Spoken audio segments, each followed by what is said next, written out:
This is the Paranormal Report. Welcome to the Paranormal Report. I'm Jim. I am Dar. Hey, what's new? How's What's it exciting? going?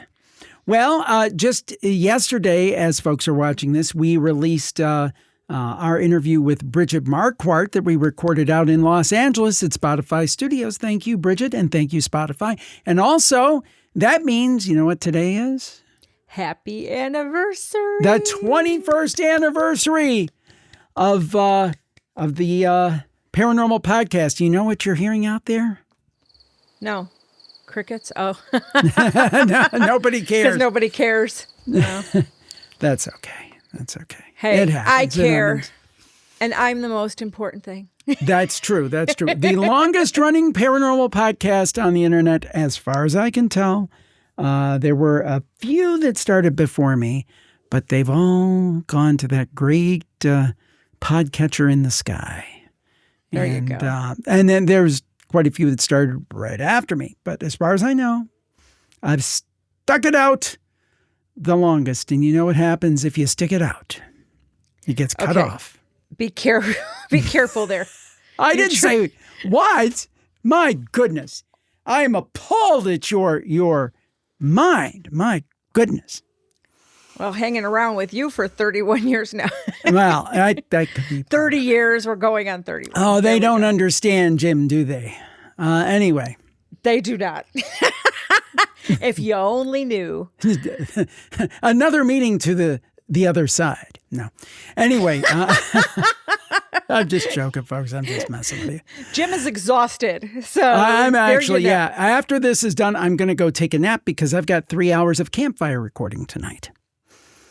So be that as it may, we've kind of got a little behind on the news because we had the LA trip. Then last week we did that recap special of for the UFOs, which people seem to like. If you didn't catch it because we thought it was pretty neat. So there's a few stories here we were catching up on. This first one is actually from July 21st, about a week ago. And this is, I'm going to say kudos to the current administration, regardless, love them or hate them. I think this is a good thing. Apparently, the president has directed federal agencies to waive prior non-disclosure agreements, NDAs, for former government employees and contractors cooperating with UFO investigations. This is from Fox News. About time, right? Yeah. And why should these people be punished? And this is what a senior administration official said, again from Fox News.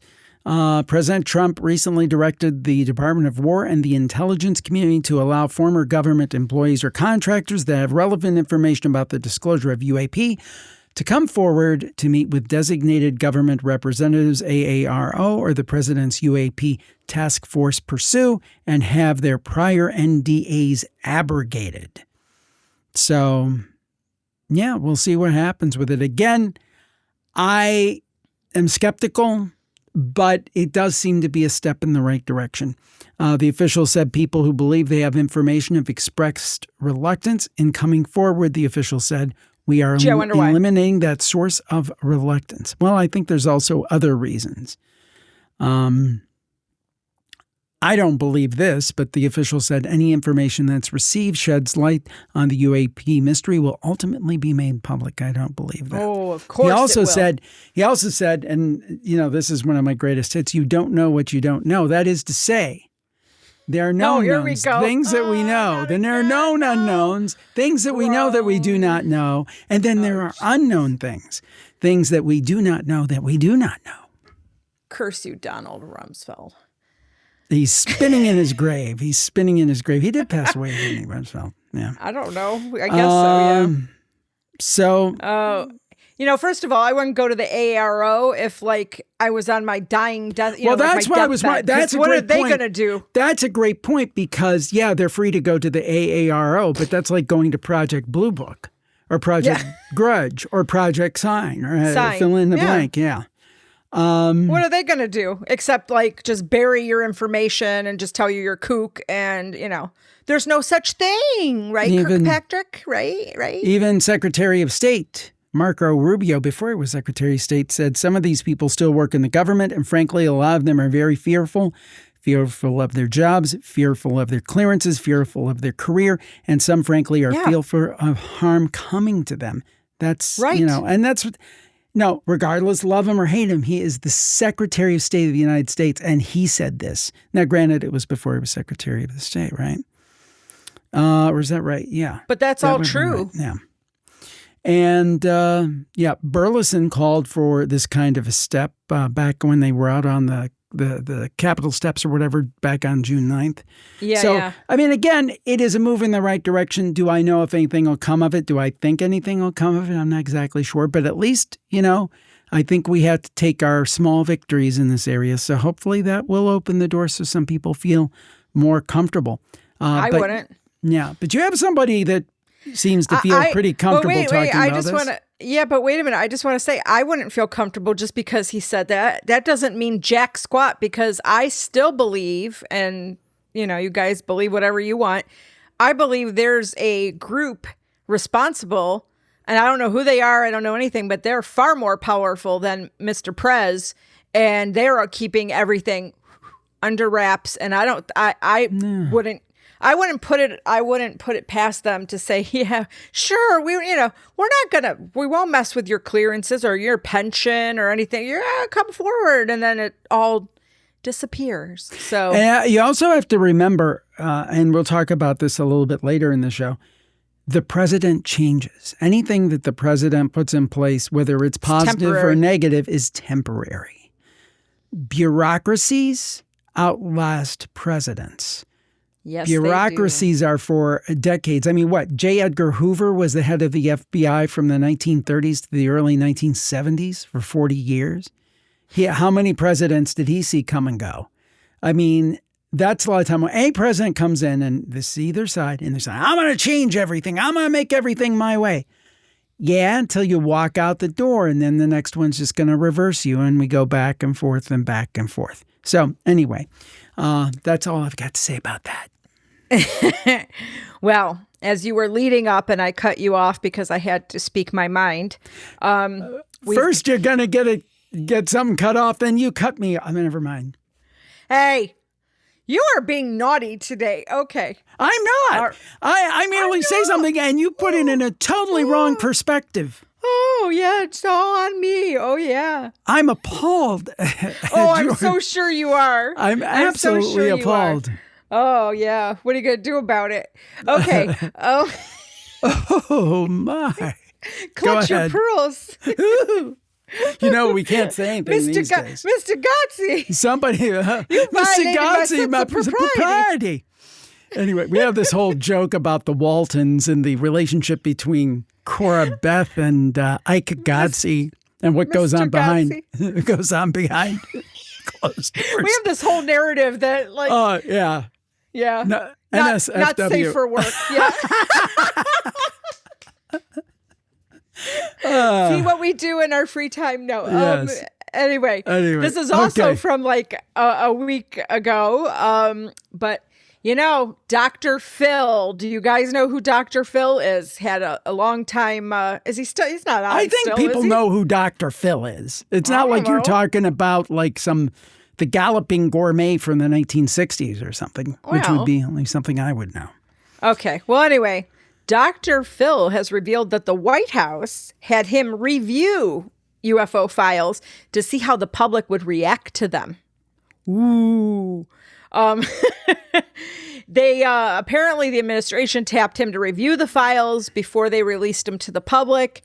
And he's a big ally, to the administration, and they wanted his commentary because they want to see how people would react. And he says the reason why he was given access is because, quote, I have maintained independence in what I'm doing. They're not scripting me. They're not telling me what to say and not to say. And this is what he says. So having allegedly reviewed the files, Dr. Phil said he was convinced they reveal a government cover-up about the truth behind these sightings. And he says the government agents are treating President Trump like a, quote, temp employee and not sharing their full knowledge with him. He said that infuriates him. And how dare they do that? I don't think it's right and we deserve better, he said. He added, he's concerned about the moral and psychological impact of releasing information about UFOs to the public. He thinks it needs to be provided with context. Well, they didn't do that because if you go to the files, there's no context. But he thinks the American public's ready to handle it. And he thinks if certain people are not able to handle it, that the government should prepare to help those people handle the information. Yeah. So, they've been releasing they've had 4 releases. I think I put in a virtual campfire group. Go there. I responded to somebody. There's been 4 releases. There's only been 347 or 374 files released, really. Right. So a bunch of them are grainy pictures. It's stupid. Donald R. Schmidt, an investigator at Roswell. Oh, Don Schmidt, yeah. Yeah. He told New York Times earlier this month, he said, this is nothing new. The release, nothing new. It's the same game this is a quote, it's the same game that they have played all these years. Once again, we're getting the carrot dangled in front of us. What did I say? What have I been saying? Yes. And by the way, I want to make a point. Yes. Some people might read these first 2 stories as, they're endorsing Trump. They're endorsing Trump. First of all, I hate them all. Here's where I tee everybody off. If any president wants to disclose more about the UAP, UFO topic, I am for them in that regard, whether that would be Trump or Biden or Obama or Bush Jr., George W. Bush II, Clinton, whoever. I would be for them, Republican or Democrat. The sincerity of anybody who says they want to do it, I call into question, or I'm not 100% convinced of. For example, President Trump says he wants disclosure. Do I necessarily believe that 100%? I'm not sure. Maybe he does, and maybe he's being blocked. Maybe he's just saying that. I'm not convinced one way or the other. I will say this. I do think he seems to have done more than any president that I can remember, but how much is that just for appearances? So I'm not 100% sold.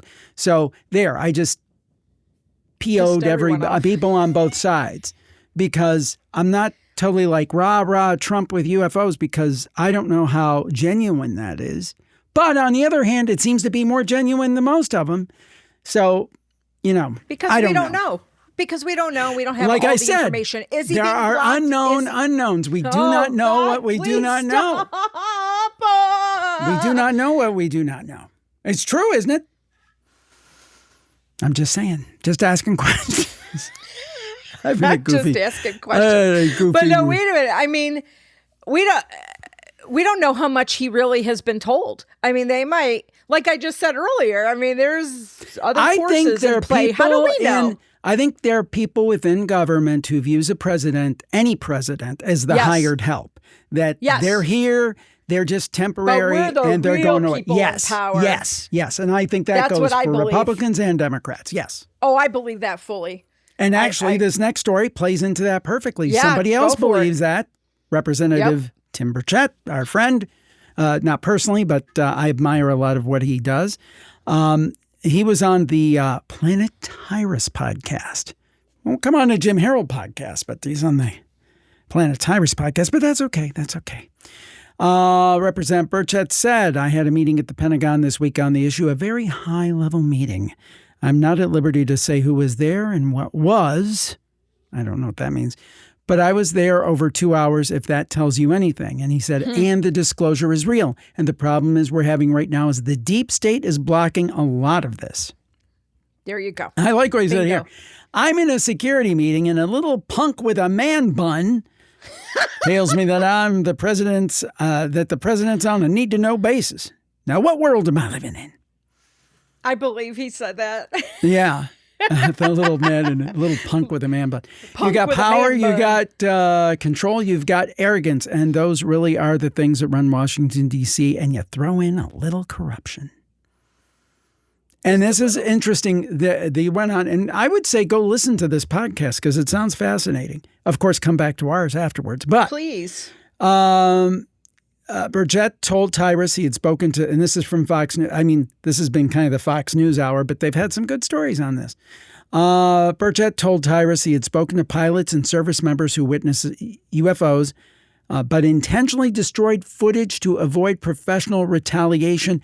They said that people who did report such things underwent an 8-hour debrief that became part of their personnel record. And they ended up having psych evaluations. See? They could get pulled from the flight line. So, I mean, That's why I don't even believe that first story with the NDAs. I don't believe that that's really going to happen. Right, because, well, maybe they'll... Because of the history. Well, they might take away the technical part of it, but like the ostracization... why can't I talk? Ostracized. When somebody's ostracized. Ostracization, isn't it? Yeah, ostracization? I can't. They'll basically turn them all into ostriches. No, they'll basically I'm like Porky Pig. I'm searching for a similar word, but basically what they'll do is they will set them off to the side and say you can't participate, you can't fly, you can't do this, you can't do this. They'll ruin their career if they come forward. Basically. Mm-hmm. Yes. That's what I believe. Yeah. I still don't. So even if on paper it's okay, they'll get their revenge in other ways. That's always what it usually. I mean, that's usually what it is, right? I mean, on paper we have these rules, but there's the unwritten, unspoken rules. Right. Don't say anything about that. Yeah. I was going to say that to you about this next story. Don't say anything about that. But alas, we have to give a Conjuring House update. Boom, boom, breaking news, breaking news. Brr, brr, brr. Okay. Providence Journal. So I have two stories related to this. So one was from the 24th of July. Why Jason Hawes wants 2 witnesses kept out of a Conjuring House case. This article is so complicated. We need Elizabeth, our lawyer friend from Virtual Campfire Group, to come. I really should have asked her opinion before I started to do this story because it is so complicated. Okay, so Jason Hawes, was trying to block a rival company from deposing 2 women connected to the former owner, Jacqueline Nunez's deeding ownership to him. Okay? Mm-hmm. Okay. So Hawes filed 3 motions on Tuesday, July 21st in Massachusetts Superior Court. And he filed there because Summit & Stone, now that's the company that Cassidy and, who's the other one? Elton Cassidy and, he's got a short, like Matt something, or he's got a real short name. Matt Rife. Yeah. Thank you. Matt Rife. That's their company, Summit & Stone. So Hawes filed it in Massachusetts because that company is party to the case in Massachusetts. And it's all about this Dorchester condominium that had been owned by Nunez. She pledged that condo as a guarantee when the bank loaned her the $1.22 million in 2022 as part of her $1.525 million purchase of that property. Okay. After she defaulted on the loan, the bank foreclosed on the condo, selling it to a third party, and they evicted Nunez. Okay. So after the bank said that it sold the debt to Summit & Stone, if you guys remember, that they were holding, it was like, who's holding the mortgage? Anyway, that company was substituted in the Massachusetts case about this fate of the condo in Dorchester. So if you're following all of this, this is the 5th court case revolving around ownership of this house. It's just so crazy. So anyway, there was a deposition, I think yesterday, of Julia DeMay, and that's like Jason Hawes' buddy. Supposedly Nunez gave her the full power of attorney and she had it notarized. Who the heck knows, right? Okay, whatever. So he was filing all these motions, and he doesn't want 2 of the women to be deposed. Okay. Witnesses. They're not really even saying who the witnesses are. And he's alleging that Cassidy's company is seeking to depose DeMay and Andrews, where Hawes has no right to participate. So that the Summit and Stone, Cassidy's company would have an unfair advantage back in Rhode Island in those cases. It's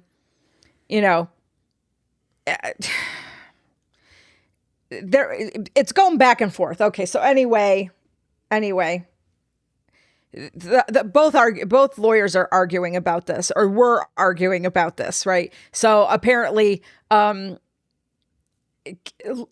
and Stone's lawyer is saying, no, Hawes and his lawyer Labonte, they're not excluded from the deposition. They can come, and Hawes is saying, no, they're only being deposed because of nefarious and exclusionary reasons. And Cassidy is saying, no, that's not true. His lawyer, blah, blah, blah, lawyer. Okay. Well, breaking news, because yesterday the judge, and this is also from Providence Journal, you could get the stories on Apple News because I think Providence Journal requires a subscription, but the judge denied Jason Hawes' request in that case. So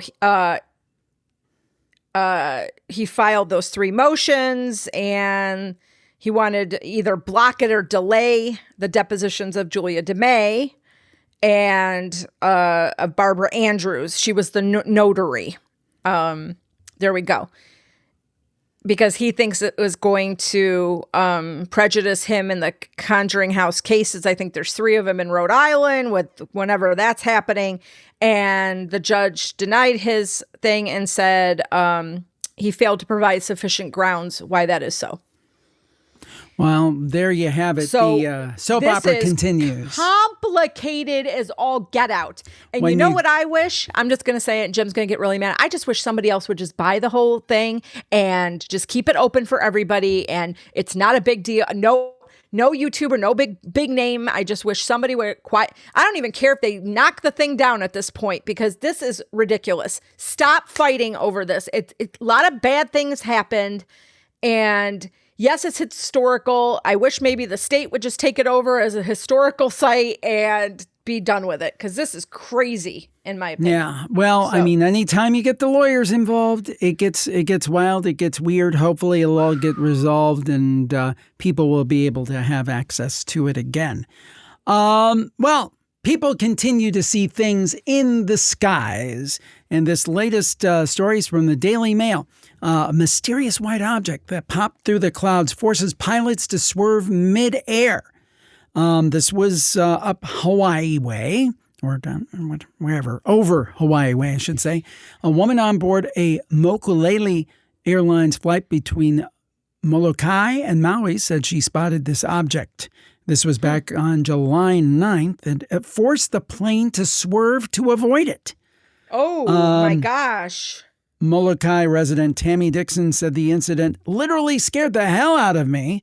Both pilots looked at each other and veered to the right. I should say looks like, if this picture is correct, this is a very small plane. This is not like a jumbo jet or anything like this. It looks like it has 1, 2, 3, 4, 5, like 7 passenger windows. So what would it would hold a small amount of people. So she could, I guess, see the pilot. Kind of like a regional jet, like a. Is it a jet? This is a prop. Know. This one's a prop plane.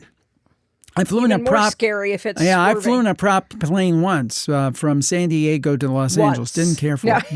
Did not care for it. Don't look at me. So not a good flyer. Now they're thinking that this person said maybe it was a drone, but drone experts say, if everybody was following U.S. safety rules, they should not get that close. Timo Sullivan of Aloha Aina Drones, I'm probably mispronouncing, said after the incident that if a UFO was a drone, it would have had its own flight lane over Hawaii, making a collision unlikely. And this is a good point. He says, he told Hawaii News Now, and this is again at the Daily Mail, the FAA establishes very clear guidelines of where aircraft can fly. Kind of like on a highway, you have your own driving lane. They should never actually interact, or you should never have one car or aircraft entering another car's lane. And they're saying, Dixon said that the mystery object was too big to be a bird and too small to have been another plane. But if it was some kind of weird UFO, So there you have it. Now, apparently, a spokesperson for Mokulele Airlines told the Daily Mail they have no record of a near miss involving one of their planes that day. So, again, we don't know what the truth is here, but, and again, and I'm not saying in this case, but let's just say this, in some cases, pilots may be discouraged from reporting UFOs. I'm not saying that's the case here, but interesting. I saw something yesterday when I was driving. So I was driving, so I couldn't get a great view, but there was something black and circular in the air. And I'm like, what is that? And I started to joke because, everything's a UFO. I'm like, oh, look, Cassandra, there's something black and circular. And she's like, Mom, I think that's a zero helium balloon that must have flown away. Which I knew it was not. I thought it was a drone, and she actually thought it was a drone first. But then it was just somebody must have been turning something with a zero, 30, 40, 50. And yeah, but I'll tell you, that time we saw the green fireball, that was real. Nobody will can change my mind on that one at all. I'm sorry. Now, that could have been very well a meteor. It could have been a meteor. It could have been space junk, but we saw it. Yeah. There was something going on, and I don't think it was a meteor. Sorry. I have problems with conspiracy theorist once again. Guess so. So I never thought of myself as one, but I am. I guess because I don't trust anyone. I think you're more conspiracy-oriented than I am. Because I've been lied to so many times that I have a real trust problem with people, lied to. with Run everyone. Amok. They just love to lie, and then when I was younger, was gullible and naive, and I'm like, oh my God, yes, okay. And now I'm like, yeah, bull, you know what? I'm not buying anything anymore. Bull pucky. Then you wonder why people think you're 90, Joe. Gee willikers, this next story is a swell one. It's neato. It's neato. This next story sucks. All right, I had to put it in though. So it's from scipost.org. Scientists claim to have found distinct brain activity during medium trances. Okay. Mm-hmm. And I'm going to tell you why it sucks. Not the article itself doesn't suck. And yes, they did a study. Their study sucked. How about that? The study involved 28 people only. Okay. And it was so full of biases. And they kind of admit that there's confounding problems and blah, blah, blah, blah, blah. Whatever. So anyway, Jessica Placido, she's the lead author, researcher at the Bahiana School of Medicine and Public Health in Brazil, studied this phenomena. So they were looking to see if brain activity changed or was different when somebody was into a trance, contacting a spirit in a medium state. Okay. And then, well, you'll see. Let me get to it. So they did EEGs because that usually can measure, brain activity, and it can do it in brain waves in certain locations and whatever. But they also did this functional network analysis. So they did the EEG, but they had it also, they used this other dynamic network method to determine where things were firing and where they were getting hot spots in the brain, where it was going. So they did a study, 28 women from Campo Grande, Brazil. Now, you can't say much with 28 as your sample size. I'm sorry, but whatever. And they recruited participants from local centers that practiced spiritism. Spiritism provides a cultural context where channeling spirits is a voluntary practice, allowing researchers an opportunity to scan subjects in a controlled environment. Half the women were experienced practitioners who claimed to have regularly channeled spirits for at least 5 years, and the other 14 served as a control. Okay, they attended the same religious centers and shared identical spiritual viewpoints, but did not act as channels themselves. Here's the first thing I feel like they did wrong. The researchers confirmed this division by asking participants to complete a self-reported questionnaire. Your questions are already biased. That's all I'm going to say. They want to track how often they encountered unusual anomalies like out-of-body experiences, unexplained intuition, seeing spirits, and the medium group reported a much greater frequency of anomalous experience compared to the control group. They don't say how many, so we don't even know that. So here's how it kind of went. So to start the experiment, both groups sat quietly with their eyes closed for 7 minutes in a dimly lit room. So this phase established baseline with their resting brain activities. And then both groups participated in completely different mental and physical tasks. The medium group got into like this trance process, and they actively spoke out loud as a spirit communicated through their vocal cords. The control group participated by listening to the session while silently praying. I'm sorry, as a former speech therapist or current whatever, when you are talking, you are using different parts of your brain. Yep. It creates different electrical waves. You can't say anything about this. And they even say, like, they're like, oh, when comparing, they had elevated brain connectivity in the delta and theta frequency ranges. The medium group, they were actively speaking and sitting upright, and the other group wasn't. So, they say it's highly likely that the physical actions such as speaking and altered breathing influence these specific readings. Yes. So how are you coming out with this article and this study saying that, there's different brain waves with mediums? You can't say this. You can't isolate the variables. I am so sorry. So anyway, that was it goes on and on and on. And it's just, I don't like this I don't like this study. I'm going to say it because you can't say I think these things are extremely hard to study, and I think they are so biased. They are biased. They just go in, it's like, well, this is the way it is. Either biased towards believing. Yeah, but most of the scientific people are biased. Not. Yeah, but they're so totally biased against it. And I mean, well, they're biased for it. They're saying that they're saying that mediums have different neural networks and different network dynamics and blah, blah. You can't prove that. They were talking, and you only had, 14 people.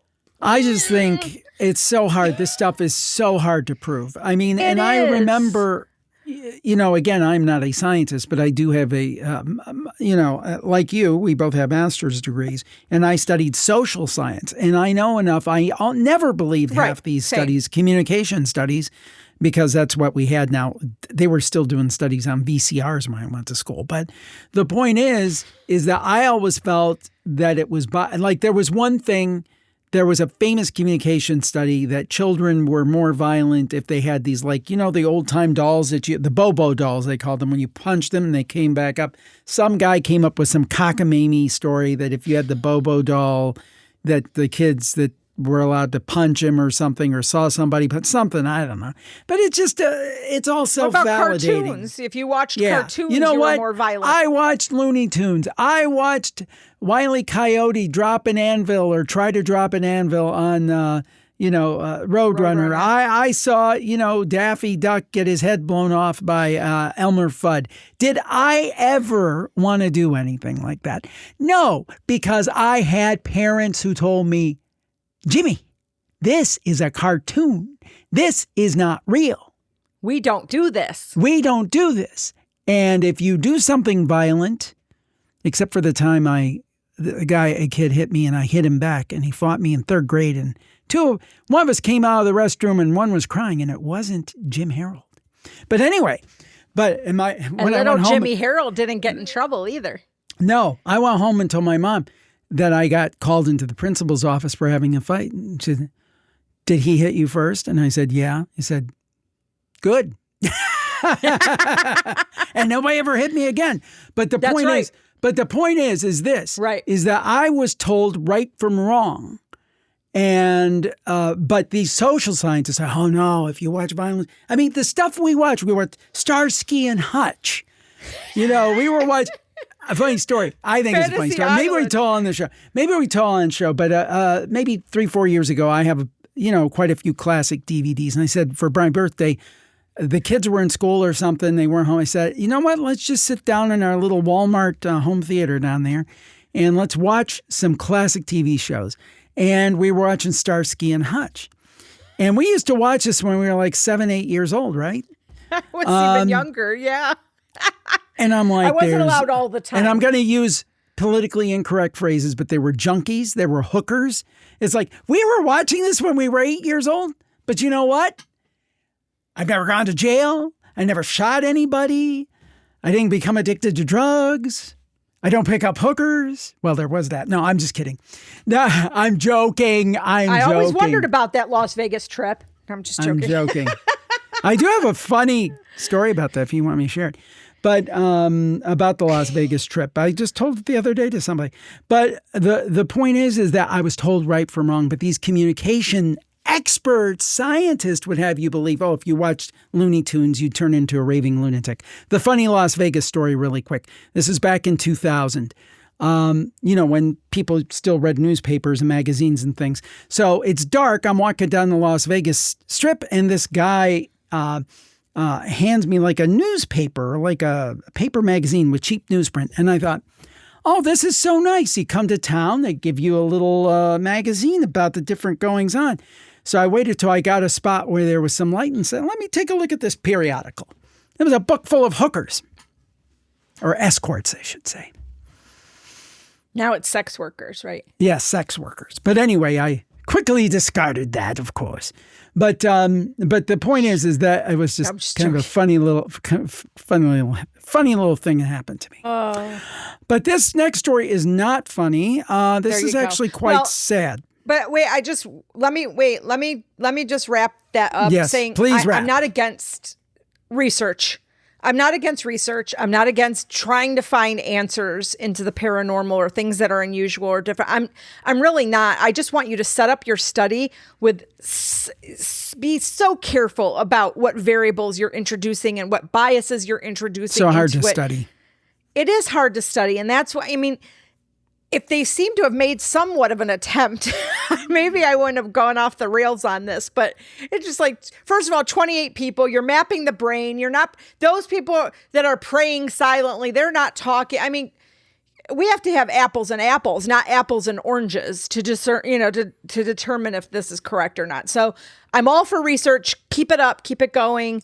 But this was not the study. So go ahead. I'm sorry. Have it. Now you can. No. I kind of went off on a total weird tangent anyway, as I want to do. Okay, this is a sad story. This gentleman, Jeffrey Olson, was in a horrible car crash in 1997. This is according to express.co.uk. He said he was with his wife and his youngest son, and I believe there was another child in there who lived, but he was in a car crash. And here he said he probably fell asleep at the wheel and drove off the road at 75 miles an hour. The car flipped multiple times. His wife and one son died. Oh. And he was severely injured. The seatbelt cut into his intestines, and I think he had to have an amputation so he was in very bad shape. So they came to the scene to help him. And he saw himself above his body, floating above his body, but he also saw his late wife. Wow. And he knew she was dead. She said when the wreck happened, he realized nobody else was, he said he heard his eldest son crying hysterically, so the one son apparently did live. Attempted to reach him, only to discover he's pinned down. Then I realized nobody else was crying. I knew right there at the scene that Tamara was gone. That was his wife and our youngest son, Griffin.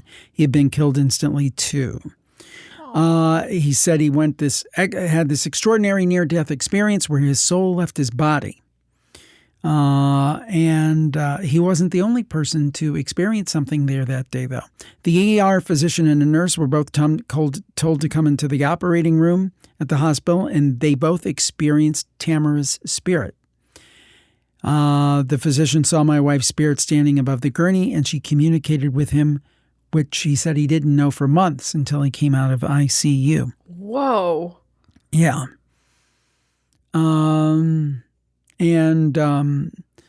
Jeffrey recounted how a nurse had subsequently felt compelled to share her own account of his recovery with him. He explained, I looked over at Dr. O'Driscoll, who Tamara had communicated, and he told me that my wife had simply shared her gratitude for what was being done to try to save him. And he burst into tears because he hadn't said anything that he had seen her or seen himself. He said it was very real, and that it was a shared death experience. And he said he was very conscious when this was happening, but he was in something bigger, something different. He says he calls it a spirit or a soul, and he was very conscious outside of his body, but all of a sudden then he was back in his body. I believe these things, and just terrible. And like something like that, somebody falling asleep, how easy would that be? I don't know about you, but I can say there have been times where I did this when I was driving. Not many, but I remember when, I used to, commute every day. There were a couple times, and, kind of, I'm like, uh-oh, better like start singing or some kind of thing just to keep yourself awake. So yep. Hearts go out to him. But that out-of-body thing, that's real. You experienced an out-of-body experience, which we talked about on the show. I did. I mean, at that time, I was only in sixth grade. What did I know? Right. It was not. I thought that happened to a lot of people. Yeah. It wasn't a car accident or anything, but you were sick and saw it. No. I tell it quickly in case people had. Well, I was in sixth grade. I was sick. It was like a Friday night. I was laying on the couch, and I may have had a fever. I think I don't even know if my mom took my temp, and I was just laying there, and she had Wizard of Oz on. So I don't even know what time of year that was. Spring, maybe, I don't know. But I was laying there. I didn't feel well, and was watching Wizard of Oz, and looked over at my mom. So the TV was like to the side of me. So I would, turn my head and watch every bit now and then I would just face forward, and I was watching my mom. And then all of a sudden, I saw myself laying on the couch. Like I was rising up and I was like at the ceiling, and I'm looking down at myself on the couch, and I'm like, that's weird. I'm on the couch, but I'm on the ceiling. And then as quick as it happened, it was over. I like came back in. Really weird, just weird. And I didn't know what that was at the time, or maybe it wasn't even an out-of-body experience. I don't know. But I saw myself and I was floating up. So, and it wasn't the Wizard of Oz. That was not happening. Because I could tell my blanket. I knew my cover. I was like, oh my God, my hair's a mess. Like I was seeing myself. It was just weird. Just very weird. Yeah, a strange thing, and I believe this happens, and I yes, we can explain some of it with science and the biology and blah blah blah, but you can't explain all of it. Sorry, that's right. You can't. That's right. Not yet. Now, I'm always on the lookout for a good bargain. I like that when you get something at a low price, and you're just like, I got a bargain. But sometimes a bargain doesn't turn out to be a bargain, does it? Sometimes you get what you pay for, right? Yes, I've heard that one too. This story is kind of confusing. It's from dailystar.co.uk, and it actually happened many, many years ago, like in 2002. The Shea family bought their dream home, which they thought was like a bargain. It was like a bargain. It was so cheap. They didn't realize the historic property had a very evil spirit, or two, or many. Dun, dun, dun. Green giant. So I don't know why he did that. I don't know. Why is the green giant? No, I meant to go dun, dun, dun, and I went dun, dun, dun. Green giant. Anyway, go ahead. Those of you that don't know, I used to love that commercial. Yeah. Anyway, so I don't know why this story is out now, since it kind of happened. They bought it in 2002. The only thing I could think of is I think it was highlighted on another podcast. So they moved into this home, and they had 6 years of all kinds of paranormal activity in this house. They knew it got really bad when this demonic entity kind of got into the mind of their 5-year-old son. Crazy, crazy stuff. So there were like warning signs in the beginning. So when they first bought the house, one of the bedrooms was turned into a like cult ritual space, and it had pentagrams and other symbols on the walls and a boarded up fireplace. And so the husband was like, not, skeptical. He's like, just some bored teenagers came in here and they were messing around. So they decided, you know what? We're going to move in this historic property. I think it's like one of the oldest houses built in the 1700s. It was like it served as a stagecoach stop, a saloon, a jail. It's one of the oldest in the entire state. I'm trying to figure out what state they were saying it was from. Oh, Arkansas. Lamar, Arkansas. They just said, the price was so tempting, they decided to overlook, a lot of the renovations that they needed to do and clean up, the craziness and whatnot. And, but then their first couple months started experiencing stuff. Footsteps up and down the stairs, a ball bouncing at 2 a.m, baby crying in an unplugged baby monitor. The doorbell would go off at random times. The middle son was having night terrors and hearing voices. The wife's husband, Ben, and one of the babysitters saw the tail end of a Victorian type dress float up the stairs and thin mist of smoke and just all kinds of weird stuff. I guess the house was close to a cemetery that was only a couple hundred yards away from the back door. It was, it comprised of a lot of Confederate soldiers that were in the cemetery. It just said air was always heavy. Then they learned, after the house was built, they learned that a young boy fell to his death from the second-story window. And they said after that, that's when it's always been plagued by evil. I don't think they knew it was evil when they bought it.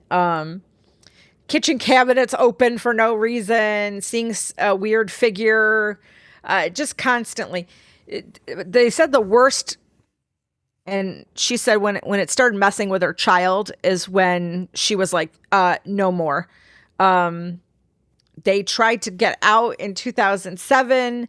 They tried to get people to rent it. They couldn't get anyone. People just they would come and then they'd leave immediately. They just could not stay there. So since they couldn't sell it, nobody wanted it, they couldn't rent it, they decided to stay. Financially, they had no choice. Yeah. So they said, this time we'll put only good vibes into the house. We'll rely on God for comfort and protection. And she said, we just try to decide to live with our extended family.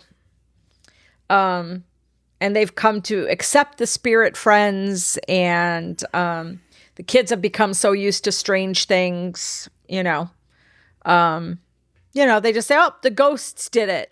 Like, so like when the kids, I guess, would bust a vase with their ball, they're, the ghosts did it. So, yeah. There you go. I don't know what I would but do. I think a lot of times people think, oh, well, that house is severely haunted. All this stuff is going on. Why don't they leave? But sometimes there's economic realities. You can't, right. I mean, how do you? If you have money into this house and it's, you know what I mean? And you need that money to be able to go to another house. If you have equity, I mean, you can't, unless you're like a millionaire. Anybody that's owned a house and maybe going to move to another, that it's a delicate dance. Unless you own, even if you own the house outright, it's a delicate dance with moving, and it's just a lot.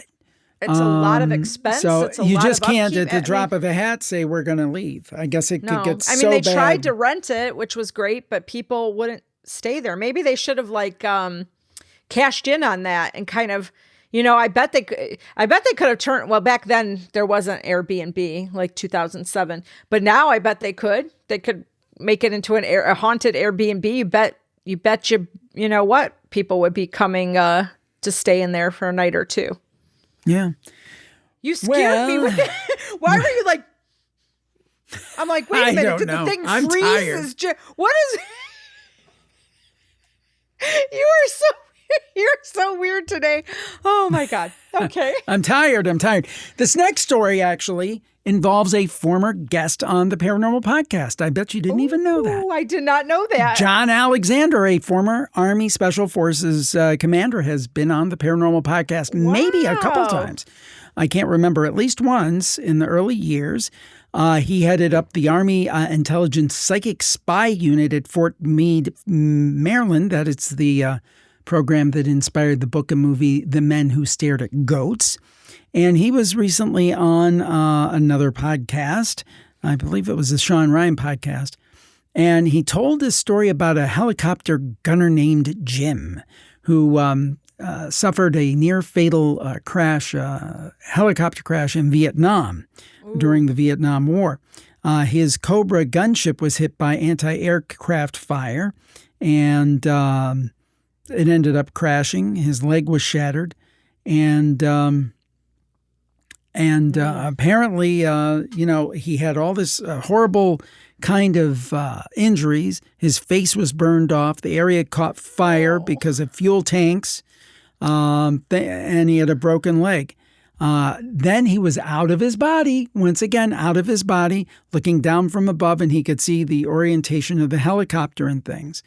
So anyway, these guys came to help him, and he actually had seen the helicopter from like height and seen like the whole like layout of the ground and everything.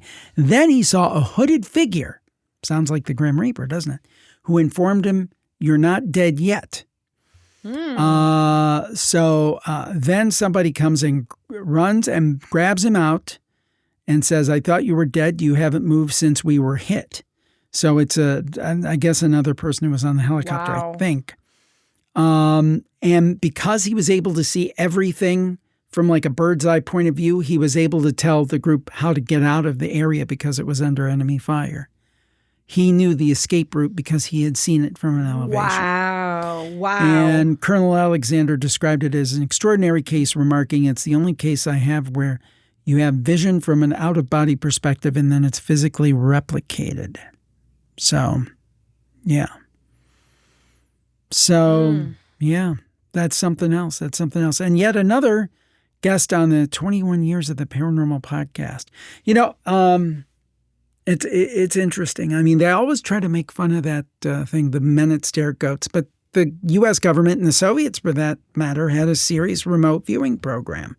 And we have to make a joke of it, don't we? I don't know. Well, anything. Somebody's trying to cover something up. It's so funny. Well, this last story, it has a little bit of a local connection we've talked about before. Montel Williams, the former popular talk show host, had something to say about Sylvia Browne, the late psychic. Tell us about it. Yeah, we've talked about Sylvia Browne before because she was super, super popular, and she was on Montel Williams' show like all of the 17 years that he was on. He would have her on all the time. She was very popular with people who loved that show, but many people called her the world's worst psychic. After she had passed away. He came out now. I guess he's got his own podcast, Williams, and he's defending her track record. And he told fellow talk show host Maury Povich that Browne had an 83% accuracy rate with her predictions. And he said, quote, "I believe in the fact that Sylvia Browne has some sort of, I don't know what you want to call it, she has this ability to read people, and when you really look back at her life, you understand why." And I guess he shared the story of how Browne was told she had psychic abilities at age 5, and her mom would bring her dozens of people every day for readings. And Montel was saying, you can knock her all you want. I mean, police departments reached out to her, lawyers reached out to her, other people reached out to her to get her opinion. Yeah. He said, this is the part that I loved. He stressed that he doesn't believe in psychics. And he felt that Browne was just actually an expert in reading people by studying their appearance and mannerisms rather than having a spiritual gift. And we talked about this. I put this question up in virtualcampfiregroup.com. So if you're not a member, go It's fun. You can give your 2 cents and participate in the poll, whether you believe in psychics or not. But he said he does not. And, other people were like, come on.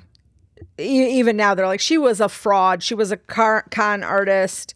Somebody says she was not 82% accurate, but she was 100% fun.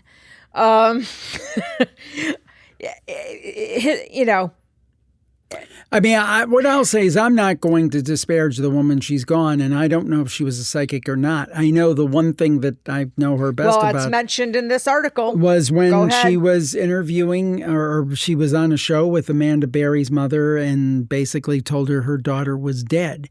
And in heaven on the other side. Yep. Yeah. And the mother died, and then it was found out that her daughter, along with a couple other young women, had been kept captive by a monster. And we know this very well because it's right in our backyard. It's in Cleveland, Ohio. Mm-hmm. And the thing is that all I would say, it was poor judgment to say something like that to a grieving mother, unless you were 100% sure of it. And obviously she wasn't 100% sure of it. She offered a public... Well, Williams offered a public apology to Berry, Amanda Berry, in 2015. And he said, I'm so sorry that anything said on my show caused her pain. And I'm so grateful it turned out to be incorrect. She's a very strong young woman whose courage should inspire us all. And even Browne had issued a statement on Facebook before she passed away saying that she had been more right than wrong during her career and that only God is right all the time. But and the article goes on to talk about a couple other cases that she was extremely wrong about. I mean, but to me, part of, if you're going to be a psychic and, claim to have these gifts, is knowing how to say things. I mean, maybe a more gentle way to say it is like, I'm not sure things are, in a good place with Amanda. Leave it a little bit open-ended. I don't know. I mean, I wouldn't know what to say. But the point is that saying, she's dead, and then the saddest thing of it all is the poor woman died before her daughter was found.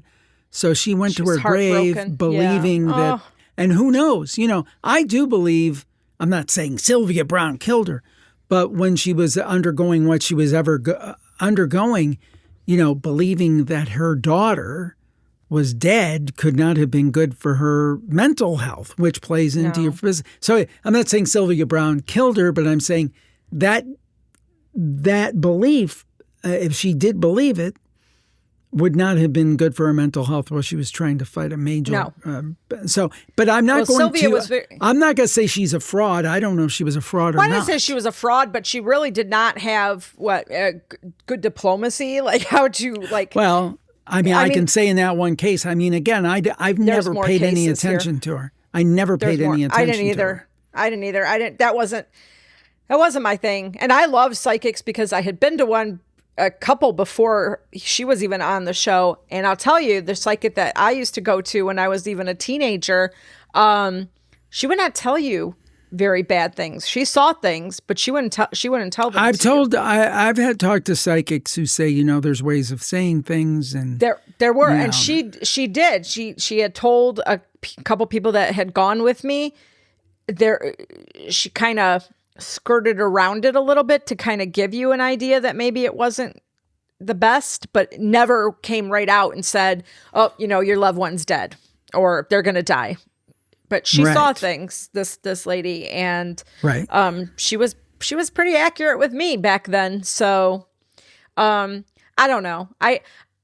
If Williams was reading people, that's the age-old argument, right, about psychics. They're just reading people's. Well, I've often wondered if maybe psychics sometimes, I'm not saying all the time, and I think we've discussed this before, maybe they're reading, like the evidential mediums, the ones who say, somebody named Frank is coming to me with a firefighter suit.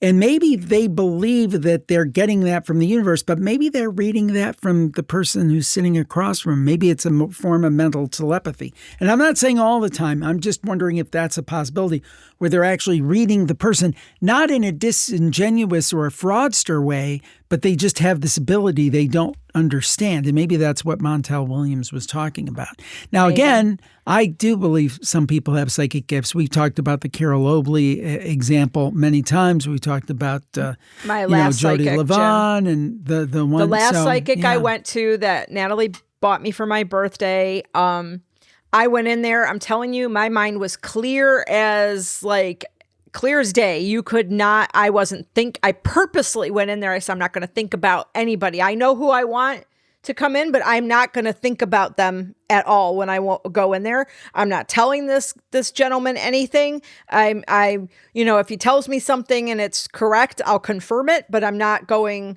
any extra. I do that when I go to a psychic. I am not offering any information. And I was clear. My mind, people were coming through for my reading that I wasn't thinking about at all, hadn't thought about. He said things to me nobody would know. In fact, he said the one thing and I thought he was wrong until I came home and I said it to Natalie and she's like, Mom, duh, about my dad and truck driving. Right. Yeah. I'm like, my dad wasn't a truck driver. Yeah, but he kind of was. Yes, he kind of was. Yeah. I was like, Natalie's like, Mom, he drove a truck all day long. I was thinking like an 18-wheeler or a Mack truck, I wasn't thinking, yeah, he did. He drove a truck all day long, every day. Yeah. So he knew things. I'm sorry. So no, I believe people have psychic believe. gifts. Is everybody who claims to be psychic? I don't believe that. But I do believe there are people who are definitely psychic and do have gifts. I believe that. Well, we have the gift for Gab. We're over an hour. There you go. You have to plug something this weekend. But I was about to say that. You took the words right out of my mouth.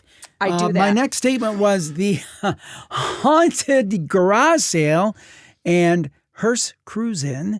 That will be this Saturday, August 4th, 10 a.m. to 4 p.m. We'll actually be doing a live campfire recording at 1:30 p.m., but we'll be there all day. Dar will be there. I think even Teddy might make a guest appearance, our dog Teddy, who's not been feeling the best. Cassandra will be there. Leave him alone. And you got him a little stroller. It's at the Ross Expo Center in Wellington, Ohio, which is west of Cleveland in Lorain County. Beautiful new facility, large facility. And this has been a massive event, so massive last year they were at a baseball stadium and they couldn't handle it. They backed up traffic 3 miles on the highway. So shouldn't be such problems this year because they're in a new place. Should accommodate everybody. What's nice about rain or shine, it's all indoors. So if there's rain, heat, you can stay nice and it's air conditioned and it's going to be nice and dry. So ideal situation. And that one year when we went and we were covered in mud. But that's not this year. This year. Totally different. So it should be a good time. I think everybody will enjoy it. I think there's something like over 140 vendors. The proceeds Food of the trucks. ticket sales, as I understand it, go to St. Jude's, program St. Jude's have, which is awesome. That's only a $5 admission, so just consider it like a nice donation to St. Jude's. So. And again, that's put on by the Cleveland Haunt Club. You can look at their website, clevelandhauntclub.com. They have all the details there. But please, we'd love to see you there. We'll have merch and those things, but just stop by and say hi or be part of the audience for the campfire storytelling or tell your story. And we're hoping if the recording comes out well and everything to air those stories on a future campfire episode. So should be a good time. Yay. It'll be so nice to see everybody. So yes. Hopefully you guys can come out. Saturday. Make a day or make a weekend of it. Even if you've not been in the Cleveland area, you can. Yeah. If you want to do camping, they have camping available. You contact them through the website clevelandhauntclub.com. So you could camp there. But I mean, this is only 30, 40 miles away from Cleveland. Go see the Rock and Roll Hall of Fame. Make a weekend of it. And this is something worth driving for because if you're into horror, you're into spooky stuff. They have over 140 vendors. You're almost sure to find something there that interests you. I mean, it's great that I'm there. I'm excited about it, but not because of me, because they've been doing this for years before. They just happened. Right. We've been saying for years we wanted to be involved, and then this year out of the blue, they asked me to be involved. I was going to approach them, but they beat me to it. So there you have it. So looking forward to it. The Haunted Garage Sale and Hearst Cruisin', which means they're going to have some cool spooky cars. Oh, they have really cool cars. And actually, cars, the two main people, Luna and Jeff, they drive a hearse. We had a meeting at the venue a couple of weeks ago, and they pulled up in a Cadillac hearse. I'm like, woo! I said I'd ask for a ride, but I don't know how it'd turn out.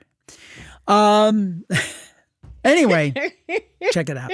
Well, thank you so much for joining us on yet another Paranormal Report. Yes. We will talk to you next week. We're back on the normal schedule now. And please tell your friends, share a show. We want to build this show up, and we thank you so much. Any last words of wisdom, Dar? Nothing. Just have a great week, and we hope we see you Saturday. Stay spooky.